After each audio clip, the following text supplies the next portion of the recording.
감사함으로 기도 올렸사옵나이다. 아멘. 예, 오늘 우리가 볼 하나님의 말씀은요, 마태복음 지난 시간에 이어서 마태복음 6장 19절에서 24절까지 말씀입니다. 마태복음 19장에서 24절까지 말씀이에요. 우리 성경에 보면 단락이 소제목으로 세 부분이 되어 있는데 사실 이거 한 덩어리 말씀입니다. 그러니까 몸의 등불, 하나님과 재물, 하늘에 쌓은 보물, 이 세 가지는요 한 덩어리 말씀이니까 그 점 참고하시고요. 자, 오늘 말씀 제가 대독해 드리도록 하겠습니다. 너희는 자기를 위하여 보물을 땅에다가 쌓아두지 말아라. 땅에서는 조미 먹고 녹이 슬어서 망가지며 도둑들이 뚫고 들어와서 훔쳐간다. 그러므로 너희를 위하여 보물을 하늘에 쌓아두어라. 거기에는 조미 먹고 녹이 슬어서 망가지는 일이 없고 도둑들이 뚫고 들어와서 훔쳐가지도 못한다. 너희 보물이 있는 곳에 너희 마음도 있을 것이다. 눈은 몸의 등불이다. 그러므로 내 눈이 성하면 내 온몸이 밝을 것이요 내 눈이 성하지 못하면 내 온몸이 어두울 것이다. 그러므로 내 속에 있는 빛이 어두면 그 어둠이 얼마나 심하겠느냐. 아무도 두 주인을 섬기지 못한다. 한쪽을 미워하고 다른 쪽을 사랑하거나 한쪽을 중히 여기고 다른 쪽을 업신여길 것이다. 너희는 하나님과 재물을 아울러 섬길 수 없다. 아멘. 예, 한 주도 편안하셨습니까?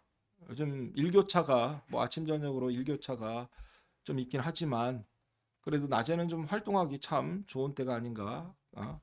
정말 그 좋은 날씨인데요. 문제는 아직도 이 코로나로 이 야외 활동이 제한이 많지요. 좀 조심스럽습니다. 하지만 그래도 저는 이맘때가 되면 항상 이 계절의 변화라, 이 계절이 변하는 그 모습 참 여러분 신비롭다는 생각이 들지 않습니까? 우리가 지난 날을 한번 되돌아보세요. 물론 이 코로나로 참 힘든 그런 때를 살아가고 있지만 우리 지난 시간들을 되돌아보면 어떻습니까? 이 코로나 기간에도 우리 하나님께서는 이미 우리를 위해서 필요한 것들을 예비해 주셨다라는 그 감사의 마음이 여러분 들지 않습니까? 물론 아직 해결되지 않은 문제들도 있습니다. 하지만 그 일들 또한 우리 하나님께서 분명히 가장 지혜로운 방법으로 해결해 주실 줄로 간절히 믿습니다. 여러분 지금까지 우리 교회의 역사를 보면요. 우리 교회뿐만이 아닙니다. 이 전 세계에 있는 이 기독교의 역사를 돌아보면 솔직히 인정하고 싶지 않지만 이 교회는 늘 역사에서 오류투성이었습니다. 그런데도 여러분 하나님께서는 이 교회를 통해서 당신의 구원 역사를 계속 펼치고 계신다는 사실이죠. 부족하지만 모자라지만 그럼에도 불구하고 하나님은 교회를 도구로 삼아서 당신의 계획을 펼치고 계십니다. 여러분 세상의 방식과 하나님의 방식은 완전히 다릅니다. 세상은요 힘과 권력 그리고 돈을 통해서 오는 그 풍요함 이것을 누리려면 수단과 방법 가리지 말아야 된다 이렇게 가르칩니다. 그런데 우리 하나님은 어떻습니까? 아무리 냉랭한 현실이라도 우리 하나님께서는 지배의 자리엔 섬길과 돌봄이 필요하고 풍요의 자리엔 나눔과 절제가 필요하다라고 그렇게 하나님은 우리에게 말씀하십니다. 세상이 원하는 질서와 정반대의 질서죠. 교회와 나아가 우리 그리스도인들이 지향해야 할 길이 바로 그 길입니다. 그런데 정말 너무 안타까워요. 우리 사랑하는 성도님들, 진정한 교회는 세속이란 바다에 떠있는 세상이라는 그 바다에 떠있는 외로운 섬과 같은 것이 바로 교회입니다. 그리스도인도 마찬가지죠. 그런데 오히려 교회가 돈으로 사람값을 매기는 이 세상의 방식을 추종한다면 과연 하나님의 마음이 어떨까요? 억울하면 출세하라는 말이 있죠. 억울하면 출세하라. 이 말이 마치 그리스도인의 덕담처럼 회자된다면 과연 이 말을 듣는 예수님의 마음은 어떻겠습니까? 한국에서 오랫동안 일한 외국인 노동자들에게 동남아 노동자들을 포함해서 많은 외국인 노동자들에게 한국인에 대한 인상을 물어봤어요. 한국 사람들은 어떤 사람들인 것 같습니까? 라고 물어보니까 대부분의 외국인들이 이 외국인 노동자들의 눈에 비친 한국 사람들은요. 원하는 것은 어떻게든 이 손에 넣으려는 사람들. 열심히 일하지만 불불 가리지 않는 사람들. 이런 대답을 한다고 합니다. 여러분 이걸 긍정적으로 받아들이면 뭐 한국인의 역동성, 그만큼의 뭐 한국 사람들이 이렇게 부지런하다, 뭐 이런 이야기가 될 수도 있지만 사실 그들이 말하는 이 말은 굉장히 부정적인 말입니다. 과거에 유대인과 일본인들은 전 세계에서 소문난 사람들이에요. 어떻게 소문이 났냐면 돈밖에 모르는 사람들. 이렇게 소문이 났습니다. 그런데 지금 한국인들이 그렇다는 거예요.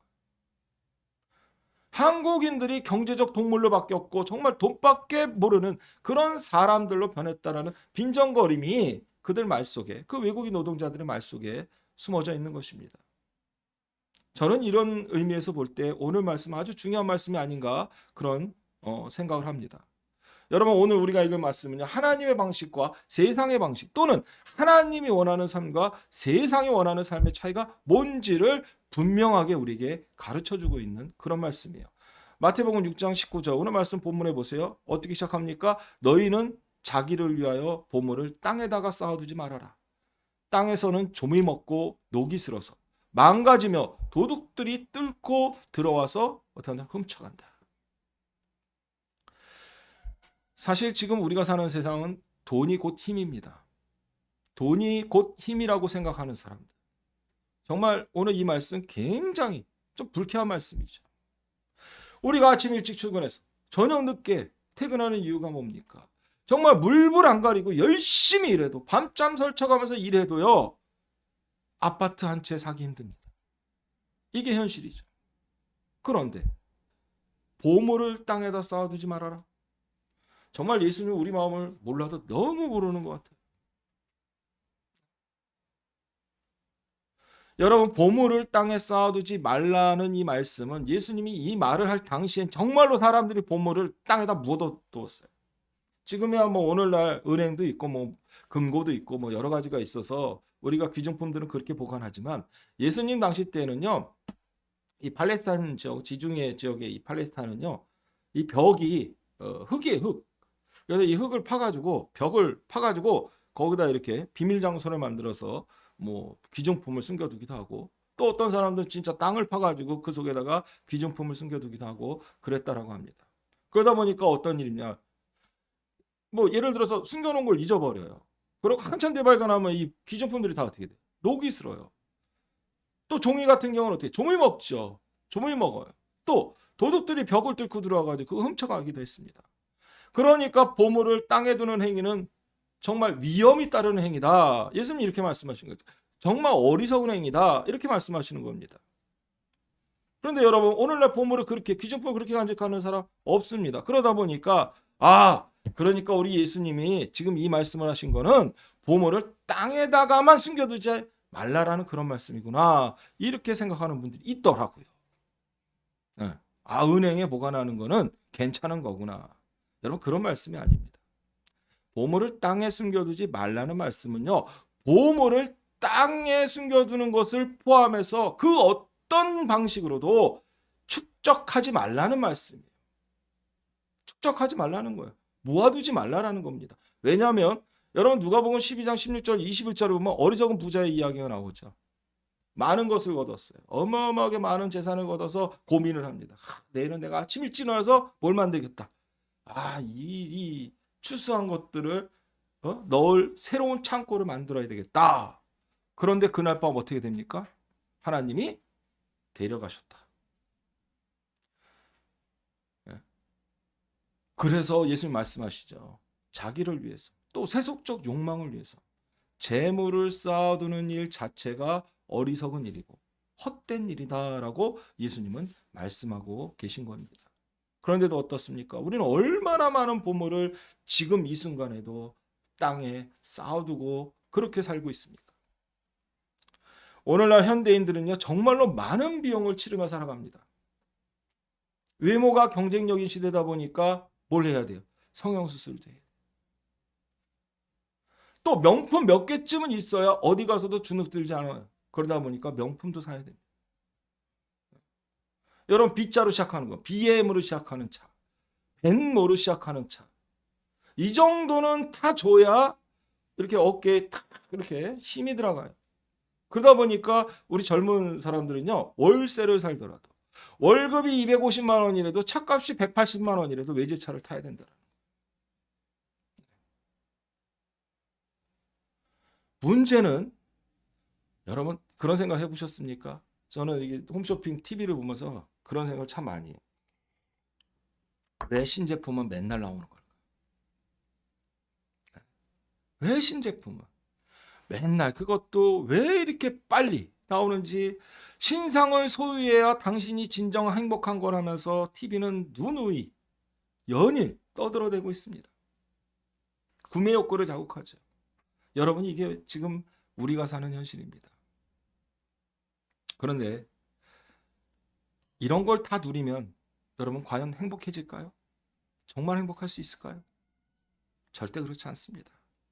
제가 이렇게 장담하는 건 제가 그런 삶을 누려봤기 때문이 아니에요. 여러분, 세상이 아무리 바뀌어도요, 바뀌지 않는 게 하나 있습니다. 바로 인간의 욕망입니다. 이 욕망은 하나가 딱 충족되면 또 다른 욕망이 스멀스멀 이렇게 스멀스멀 올라옵니다. 지금까지 역사를 보면 수많은 사람이 이 욕망을 충족해 보려고 발버둥 쳤어요.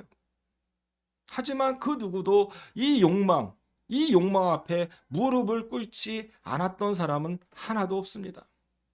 아무리 채우려 해도 채울 수 없는 게 바로 욕망이기 때문이에요. 특히 이 욕망 때문에 그래서 우리 삶의 속도가 빨라질수록 결국 숨만 더 가빠지는 건 누굽니까? 우리들입니다. 예수님께서는 이런 사실을 너무나도 잘 하셨어요.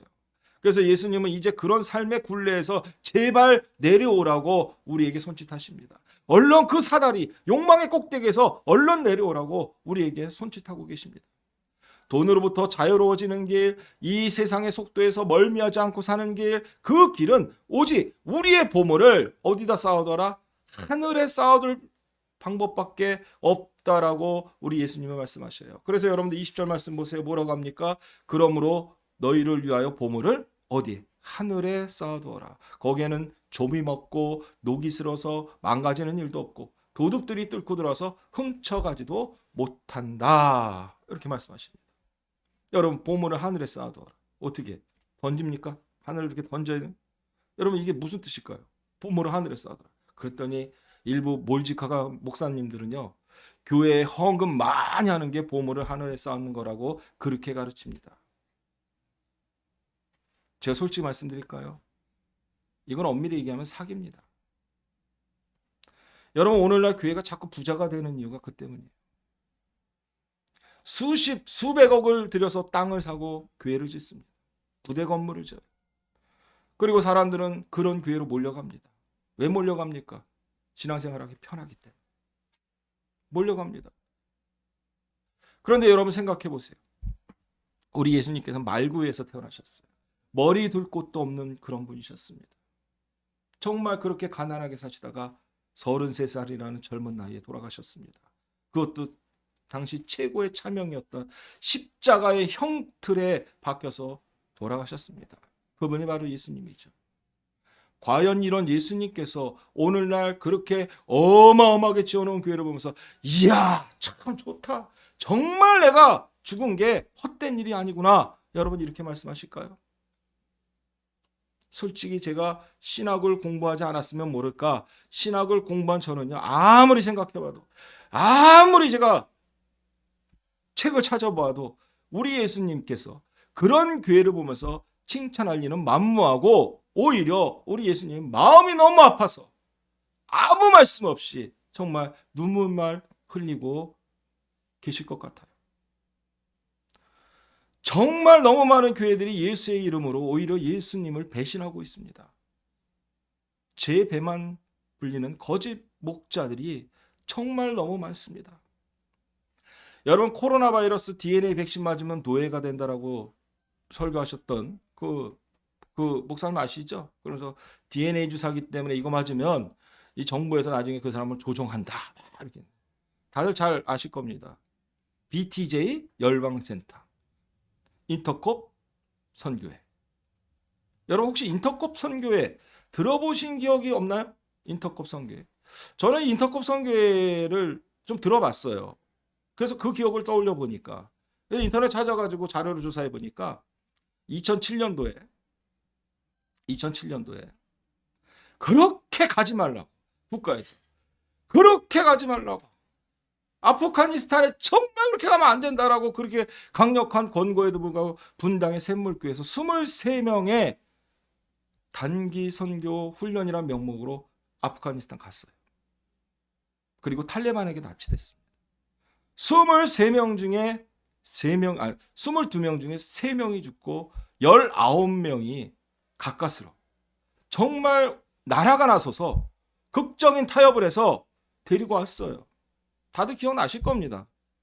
예? 그 행사를 주관한 곳이 바로 인터콥 선교예요. BTJ 열방센터입니다.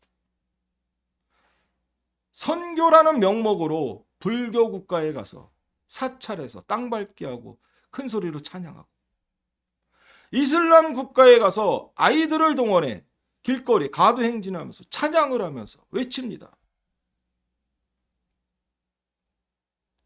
그걸 마치 대단한 믿음인 양 선전합니다. 자기들 아니면 세계복음화가 이루어지지 않는다라는 그 헛된 사명감을 심어주는 단체가 바로 제이콥 선교회 BTJ 열방센터입니다. 지금 대부분의 교회가 선긋기 하고 있더라고요. 참 저 그거 보면서 참 씁쓸해요. 여러분, 말이 선교회이지 이 최바울 목사의 배만 불러주는 행위를 하고 있는 거예요.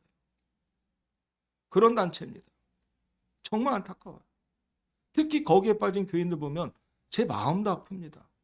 아니 여러분, 제 마음도 이런데 우리 예수님의 마음은 어떻겠습니까? 우리 사랑하는 성도님들, 보물을 하늘에 쌓아두라는 예수님의 요청 앞에 오늘 우리는 지금 서 있습니다. 그러면 여러분, 보물을 어떻게 하늘에 쌓아둘 수 있을까요? 여기에 대한 대답은 아주 간단해요. 아주 간단합니다. 예수님은 보물을 하늘에 쌓아두라 이 말씀을 하신 예수님의 목적은요, 네가 가진 것을 어떻게 해라?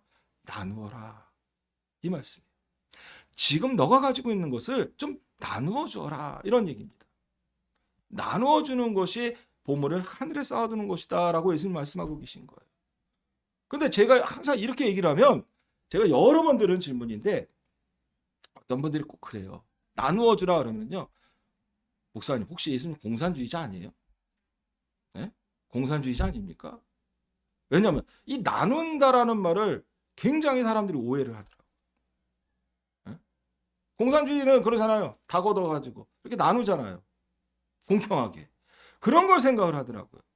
그러니까 나누기를 여러분 2분의 1만 나누기로 보는 거예요. 2분의 1만. 근데 여러분, 나누기에는요 10분의 1도 있고 100분의 1도 있고 1000분의 1도 있고 10,000분의 1도 있고 10,000,000분의 1도 있고요, 억분의 1도 있습니다. 우리 예수님은 절대 네가 가진 것 다 그것을 정확히 나눠라, 이런 말씀을 우리 예수님 하지 않으십니다. 우리 하나님께서 그렇게 말씀하시지 않아요. 중요한 게 뭐냐? 나누고자 하는 마음이에요. 함께 나누려고 하는 그 마음이 중요하다라는 거예요. 그런데도 나누지 못하는 건 내 거라는 생각에 대한 그 집착이 더 강하기 때문입니다. 우리 그리스도인이 그러죠. 이분은 항상 하나님이 나에게 주신 건요 다 누구 거다? 하나님 겁니다. 이렇게 입술로 고백합니다. 그러니까 모든 것의 주인이 누구다? 하나님입니다. 이렇게 고백을 해요. 맞습니다. 맞는 고백입니다. 그런데 입으로는 그렇게 고백하는데 실제 삶에서는 이게 잘 안 돼요. 왜냐? 내 손에 있는 것이기 때문에. 내 손에 있기에 내 것이고 내 것이기 때문에 아까운 거예요. 그래서 예수님께서 말씀하시죠. 오늘 본문 22절에 보세요. 너희 보물이 있는 곳에 뭐가 있다? 너의 마음도 있을 것이다. 그러니까 마음이 있는 곳에 보물이 있는 게 아니라 보물이 있는 곳에 뭐가 있어요? 마음이 있다. 예수님 이렇게 말씀합니다. 이 말씀은요 굉장히 간단하면서도 아주 중요한 말씀입니다. 왜냐? 우리 마음에 따라서 우리 삶의 모습이 분명 다르게 나타나기 때문이에요. 우리가 어떻게 마음을 먹느냐에 따라서 우리의 삶도 바뀐다라는 이야기입니다. 그래서 만일 우리 마음에 하나님이 없고 대신 우리 마음에 보물이 잡고 있으면 그 사람은 아무리 하나님을 입으로 찬양할지라도 결국 삶은요 욕망의 노예로 사는 것밖에 되지 않아요. 이처럼 우리의 마음가짐, 우리의 마음의 그 기준점이 어디 있느냐에 따라서 우리 삶은요, 신앙의 삶의 자리에 있을 수도 있고 불신앙의 자리에도 있을 수 있다라는 사실입니다. 여러분, 예수님의 마음의 기준점이, 여러분들은 예수님의 마음에 그 기준점이 어디 있었다라고 보십니까? 당연한 얘기죠. 예수님의 마음엔 늘 누가? 하나님이 계셨죠. 예수님은 늘 하나님을 당신의 삶의 기준으로 삼으셨던 분입니다. 그런데 여러분, 여기서 아주 중요한 것이 있어요. 마음만 하나님을 기준으로 삼는 것이 아니라 예수님은 행위 자체도, 예수님의 삶의 기준점은 언제나 하나님이 가장 존귀하게 여기는, 하나님이 가장 존귀하게 여기는 게 누구예요? 저와 여러분들입니다.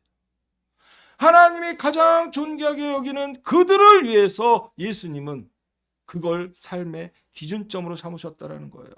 그러니까 우리 예수님은요, 하나님을 너무 사랑하셨기 때문에 하나님의 일을 원하시는 게 곧 하나님을 사랑하는 일이라는 걸 예수님은 직접 당신의 몸으로 우리에게 보여주셨던 겁니다. 그래서 예수님의 관심은 늘 어디 있느냐? 줄인 사람, 목마른 사람, 나그네로 떠도는 사람, 헐벗은 사람, 병든 사람들. 누가복음 14장 13절 14절 보세요. 자, 이 말씀 보시면요, 잔치를 베풀 때에는, 여기 잔치를 베풀, 여러분들이 뭐 잔치를 해, 예를 들어서 뭐 생일이라서 뭐 어떤 일이라서 이 잔치를 얘기합니다. 천국 잔치 이런 게 아니에요. 그 잔치를 의미하는데, 너희가 살면서 잔치를 베풀 때에는 가난한 사람들과 지체 장애가 있는 사람들과 다리 저는 사람들과 눈먼 사람들을 불러라. 그리하면 내가 복될 것이다. 그들이 내게 갚을 수 없기 때문이다. 의인들이 부활할 때에 하나님께서 내게 갚아 주실 것이다. 여러분, 이 말씀을 보세요. 잔치에 누구를 초대하라? 잔치를 베풀 때는 누구를 초대해라? 가난한 사람들, 지체 장애가 있는 사람들, 다리 저는 사람들, 눈먼 사람들. 사랑하는 성도님들, 이게 우리 그리스도인이 확고하게 붙들어야 될 신앙입니다. 그런데 어떻습니까? 잔치에 초대하는 사람들이, 우리는 잔치에 어떤 사람들을 초대합니까? 우리가 무엇을 보느냐에 따라서 우리의 삶도 달라지는 법입니다. 그래서 예수님 말씀하시죠. 마태복음 6장 22절 23절으로 본문입니다. 눈은 몸의 등불이다. 그러므로 내 눈이 성하면 내 온몸이 밝을 것이요, 내 눈이 성하지 못하면 내 온몸이 어두울 것이다. 그러므로 내 속에 있는 빛이 어두우면 그 어둠이 얼마나 심하겠느냐 그랬어요. 예수님은 우리의 눈이 몸의 등불이라고 말씀합니다. 그러니까 이 말씀은요, 우리 눈이 무엇을 보느냐에 따라서 우리 몸도 그렇게 움직일 수밖에 없다는 말이죠. 여러분, 아무리 머리가 좋고 아무리 재능이 많아도 이 눈이 제 역할을 못하면 아무리 좋은 머리와 아무리 좋은 재능도 헛되일 수 있을 수밖에 없습니다. 우리 사회에서 대표적인 인물이 저는 검사, 판사, 그렇게 봐요. 정말 머리 좋은 사람들이죠. 대한민국의 1%입니다. 1%. 그런데 이 판사들이 판결하는 거, 검사들이 이렇게 하는 거 보면은요, 참 요즘 참 실망스럽죠. 잘못된 눈을 가지고 있기 때문이죠. 여러분, 신앙생활에서는 더 중요합니다. 신앙생활에서 중요한 거는요, 확고하고 분명한 지향이 있어야 돼요. 지향입니다. 지향은 그칠지고, 예? 여기서 지향이라는 건 손가락지예요. 예? 지향이 있어야 됩니다. 이 지향이 여러분 흔들리면 신앙의 근본이 흔들리는 법이에요. 저는 한때 정말 뜨겁게 신앙생활했던 분들이 교회를 떠난 경우를 정말 많이 봤습니다. 제 주위에는 지금도 그런 분들이 많아요. 그분들이 굉장히 교회에 대해서 반감을 가지고 있는데, 그나마 저랑 이제 뭐 이렇게 저렇게 어울리다 보니까 교회에 대해서 굉장히 우호적입니다. 지금 우리 유튜브 방송을 뭐 지금 시청하시는 분도 계시고, 또 항상 꼬박꼬박 챙겨보시는 분도 있어요. 근데 교회를 떠난 이유를 들어보면요, 그분들이 항상 얘기를 해요. 사람 때문에. 사람 때문이라고 말합니다.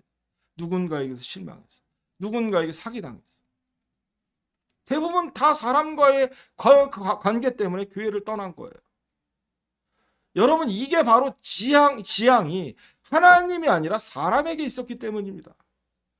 물론 신앙생활에서 사람에게 실망할 수도 있습니다. 하지만 그것이 신앙을 포기할 정도라면 그건 잘못된 지향을 가지고 있는 겁니다. 분명한 신앙의 지향이 있으면 우리 몸도 그 지향점에 따라서 움직인다는 사실. 우리는 이 사실을 반드시 기억해야 할 것입니다. 여러분 끝으로 마태복음 6장 24절 말씀 자 볼까요? 아무도 두 주인을 섬기지 못한다. 한쪽을 미워하고 다른 한쪽을 사랑하거나 한쪽을 중히 여기고 다른 쪽을 업신여길 것이다. 너희는 하나님과 재물을 아울러 섬길 수 없다 그랬어요. 너무 유명한 말씀이죠. 헬라어 원문을 직역하면 이렇게 돼요. 헬라어 원문을 그냥 그대로 직역하면 왜냐하면 혹은 하나를 그가 미워할 것이거나 다른 하나를 그가 사랑할 것이기 때문이다. 또는 하나를 그가 꼭 붙잡을 것이고 다른 하나를 그가 경멸할 것이기 때문이다. 너희는 하나님과 재물을 함께 섬길 수 없다. 이렇게 돼 있어요. 그러니까 굉장히 이 번역이 왜냐면이라는 이 그 접속사가 먼저 나오기 때문에 이 번역 자체가 참 좀 복잡한데 여러분 여기에서 미워한다. 그러니까 한쪽을 미워하고 해서 여기서 미워한다라는 말이 헬라어로요. 미세오라고 해요. 미세오라고 하는데 이 말은 근데 말 그대로 미워한다라는 말입니다. 그런데 여러분 구약 성경에 보면 하나님께 순종하지 않는다. 이 히브리어로 사네 이렇게 발음을 하는데 하나님께 순종하지 않는 게 히브리어로 사네예요. 사네 이렇게 얘기를 하는데 이 사네라는 말을 70인용, 그러니까 헬라어 성경을 번역할 때 헬라어 단어에서 이 사네라는 말과 가장 밀접하다라고 생각해서 뽑아낸 단어가 바로 이 미워하다라는 미세오라는 단어예요. 그러니까 우리 성경에서는요, 이 미워한다라는 건 곧 어떤 의미가 있느냐? 하나님께 순종하지 않는다라는 그런 의미가 있어요. 그러니까 이 미워한다라는 말은 그런 것이 있습니다. 그러니까 우리가 누군가를 미워한다. 이거 잘 생각해 봐야 되는 문제입니다. 누군가를 미워한다라는 것은 결과적으로 뭐가 있는가? 하나님께 순종하지 않는다. 이런 의미가 있는. 그러니까 우리 예수님께서는 이 말을요. 이 미워한다는 말을 누가복음 14장 26절에 이렇게 사용합니다. 누구든지 내게로 오는 사람은 자기 아버지나 어머니나 아내나 자식이나 형제 자매뿐만 아니라 심지어 자기 목숨까지도 미워하지 않으면 내 제자가 될 수 없다. 여기서 미워하지 않으면 여기 이게 미세오라는 단어를 쓰는데 그러니까 미워한다는 건 단순히 미워하는 걸 넘어서 하나님께 불순종하는 것을 다 포함하는 거예요. 그런 단어다 이렇게 말할 수 있습니다. 또 중히 여기고 또 업신 여긴다라는 말도 비슷한데요. 이 말들은 모두 돈 그러니까 물질과 하나님을 이 저울질하는 행위를 표현하는 말이에요. 그러니까 예수님은 둘 중에 하나를 뭐해라 반드시 포기하라면서 절대 두 주인을 섬길 수 없다 이렇게 아주 단호하게 말씀하십니다. 그런데 우리 삶은 어떻습니까? 우리 삶의 현실은 어떻습니까? 사실 그렇잖아요. 우리 마음엔 하나님을 향한 지향도 있습니다. 여러분 하나님 다 사랑하시잖아요. 하나님을 향한 분명한 지향도 있습니다. 하지만 때때로 우리 속에 꿈틀거리는 게 있어요. 욕망에 따라 살고 싶어하는 마음. 네. 정말 이걸 버리면 좋은데 이건 못 버리는 거예요. 우리 인간이 이 욕심을 어떻게 버립니까? 네? 나는 예수 믿는 뒤에 이 욕심 버렸어요. 거짓말이에요. 제가 볼 때. 거짓말입니다. 못 버려요. 그냥 이 욕심을 꿈틀대는 욕심을 뭐 할 뿐이에요? 조금 더 잠재울 뿐이죠. 버릴 수는 없습니다. 그러니까 이 두 마음이 우리가 가진 이 하나님을 지향하는 마음 우리 속에서 항상 늘 꿈틀대는 이 욕심 이 두 마음이 항상 우리를 저울질하고 갈등질하게 만들어요. 문제는 지금 우리 사회는요. 덩달아 어떤 사회냐? 제가 늘 말씀드리지만 우리를 끝없이 욕망의 자리로 잡아당기고 있는 게 이 세상입니다. 가만히 있어도 세상은 우리를 자꾸 유혹해요. TV만 틀면 좋은 가방, 좋은 차, 좋은 집 이걸 당연히 가져야 되는 것처럼 막 얘기를 합니다. 막 얘기를 해요. 그런 유혹들이 늘 있습니다. 그래서 여러분 정신 똑바로 차리지 않으면 우리는 하나님 대신에 뭘 선택할 수밖에 없어요? 세상의 물질주의에 몸을 맡길 수밖에 없어요. 그리고 그 순간 거기에 몸을 맡기는 순간 우리의 삶은 늘 숨을 헐떡거리는 그런 삶을 살 수밖에 없는 것입니다. 그래서 저는 이 말씀 하나님과 재물을 아울러 섬길 수 없다라는 이 말씀이 정말 오늘을 사는 우리에게 더 엄중한 말씀으로 그렇게 들려요. 둘 중에 하나를 우리는 정말 선택하기 힘들어요. 솔직히 선택하기 힘듭니다. 하지만 그렇다고 이걸 끊고 이걸 예수님 말씀처럼 이렇게 하면 좋겠지만 그게 불가능하다라는 이야기. 그렇다면 어느 쪽으로 우리가 더 기울여야 되겠습니까? 하나님을 향한 마음에 더 기울여야 돼요. 욕망을 좀 잠재할 줄 아는 그런 노력이 우리 삶에서 필요하다는 이야기입니다. 우리 사랑하는 성도님들, 예수님을 믿는다는 말은요, 고백은 말 그대로 그분을 따르겠다라는 말입니다. 그분을 따른다라는 건 그분의 마음으로 세상을 보겠다라는 뜻이에요. 그렇기 때문에 우리는 예수님의 눈으로 세상을 보려고 찾고 노력해야 됩니다. 예수님의 마음으로 사람을 상대하려고 찾고 노력해야 됩니다. 이런 삶의 자세가 바로 하나님의 나라를 꿈꾸고 소망하는 그런 사람들의 삶입니다. 따라서 우리는 나에게 주어진 그 시간과 물질과 재능과 또 경험을 하나님의 마음이 머무는 곳에 사용할 줄 알아야 합니다. 그래야 물질의 지배로부터 해방되어서 진짜 자유를 우리가 누릴 수 있는 것입니다. 예수님께서는 일찍이 청함받은 사람은 많은데 택함받은 사람은 적다 이렇게 말씀하셨어요. 정말 이제 저는 우리 교회와 또 우리 성도님들이 이렇게 하나님께서 원하시는 삶으로 초대받는 그런 지체가 되기를 간절히 소망합니다. 그리고 나아가 신앙의 우선순위를 넘어 우리 삶의 우선순위가 주님이 되시고 또 이런 마음에 부응하는 그런 삶을 사심으로 정말 우리 교회, 나아가 우리 사랑하는 성도님들이 하나님 나라의 정말 멋진 그런 상속자가 되시기를 우리 주 예수 그리스도의 이름으로 정말 간절히 축원합니다. 빛으로 오신 주님, 하나님의 형상에 따라 지음을 받았으면서도 세상의 욕망에 굴복해 하나님의 형상인 우리의 존재가 흐려지는 그런 삶을 살고 있지는 않은지요. 정말 흐려진 눈으로 세상을 보니 세상은 온통 어둠뿐이라는 걸 저희가 깨닫습니다. 욕심의 눈으로 사람들을 바라보니 마음에 들지 않는 것 투성일 뿐임을 깨닫습니다. 주님, 이제 저희들 주님의 은혜로 새 사람의 옷을 입고 주님처럼 맑아진 눈으로 서로를 사랑하고 그렇게 살아갈 수 있는 새 사람 되도록 인도하여 주시옵소서. 정말 간절히 기도하기는 오늘 이 예배의 자리에 동참한 우리 성도님들의 몸과 마음의 건강 지켜주시고 정말 지치지 않게 도와주시고 이 몹쓸 코로나로부터 하나님의 보호하심과 은총 속에 머물 수 있도록 주님 축복하여 주시옵소서. 이제는 그릇된 우리의 마음을 정말 바르게 고쳐주시는 하나님 아버지 극진하신 사랑하심과 절망의 길에서도 그 소망의 길로 우리를 인도하시는 우리 주 예수 그리스도의 은혜와 세상의 헛된 것들을 버리고 늘 하늘이 원하는 것을 추구하게 하시는 성령 하나님의 동행 역사하심이 이제 우리의 보물을 하늘나라에 쌓으며 언제나 하나님의 것을 지향하고 정말 하나님의 예수 그리스도의 그 옷 입기를 즐거워하는 이 자리에 모인 당신의 가장 사랑하는 자녀들 위해 또 방송을 통해서 이 예배에 함께 참여하고 있는 주님의 사랑하는 지체들 위해 또 그들 가정과 일터와 생업 위해 지금부터 성삼위 하나님의 신령하신 축복이 영원토록 함께 하실지어다. 아멘.